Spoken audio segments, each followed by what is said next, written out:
In idyllic Grand Haven, Michigan, a picture-perfect American family went up in flames. First responders rushed to a tragic house fire, unaware the flames were a cover-up. Inside lay a beloved local teacher, her husband, and their 6 young children, dead. But smoke didn't kill this family. Autopsies revealed a much more sinister truth. They were executed by the father they trusted. Discover the chilling Karolkiewicz family tragedy. Welcome back to How Who, where we dive deep into the most chilling true crime stories. Grand Haven Township sits on the eastern shore of Lake Michigan. It is a community of 18,000 people where extreme violence is rarely seen. Early on a Friday morning in July, 911 dispatchers received a call reporting a faint smell of smoke in one of the township's residential neighborhoods. Authorities investigated the area, but found no visible fire or clear source for the smell. They cleared the scene, treating the report as a false alarm. 3 hours later, the situation shifted. A second wave of calls came in, this time reporting active smoke billowing from the Karolkiewicz family home.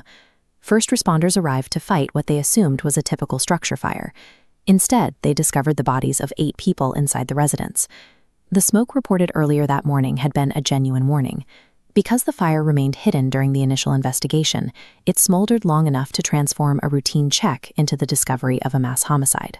The victims were 39-year-old Amanda Karolkiewicz, known as Mandy, and her 6 children. They ranged in age from 15 down to 5. Mandy was a devoted elementary school substitute teacher. Her public life, documented in blogs and TikTok videos, was defined by her faith and her commitment to her students and her family. Weeks before the fire, she took 2 of her children to China, leaving behind a record of an active, engaged family life. Her husband, 47-year-old Kristopher Karolkiewicz, appeared equally successful. He served as a vice president for the American Heart Association and frequently shared anniversary posts praising his 10-year marriage. In their community and online, the Karolkiewiczes showed every sign of a thriving family. But that public record sat in direct opposition to the domestic threat that was actually building inside the home. Once the autopsies were completed, the focus of the investigation shifted. The forensic results proved that the fire was not the cause of death. Every member of the family had died from gunshot wounds. The timeline showed that during the night or early morning hours, Kristopher had systematically shot his wife and all 6 of their children. To destroy evidence of the crime, Kristopher set multiple, distinct fires in different parts of the house. This was a case of deliberate arson, intended to mask the scene first responders eventually found. He then took his own life as the house began to burn. In the weeks leading up to the murders, Kristopher's professional life had changed.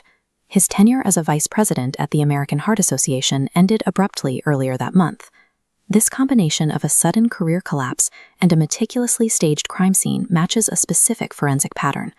It describes a parent who, facing a loss of status and professional identity, chooses to destroy their entire world rather than allow it to unravel in public. The investigation is ongoing, though it remains complicated by the fact that Kristopher left no suicide note to provide an explanation for his actions. Detectives are currently reviewing a large volume of personal and financial documentation found in the home, searching for more specific details about the days leading up to the fire. In Grand Haven, students have organized vigils to process the loss of 6 of their peers and a teacher who was a constant presence. Mandy's parents are now grieving their daughter and 6 grandchildren, a tragedy that comes only 4 years after their son died of a fentanyl overdose. Ultimately, this violence occurred within a family that seemed to have everything, leaving a community to look for meaning in the ruins of a home that never showed an outward sign of trouble.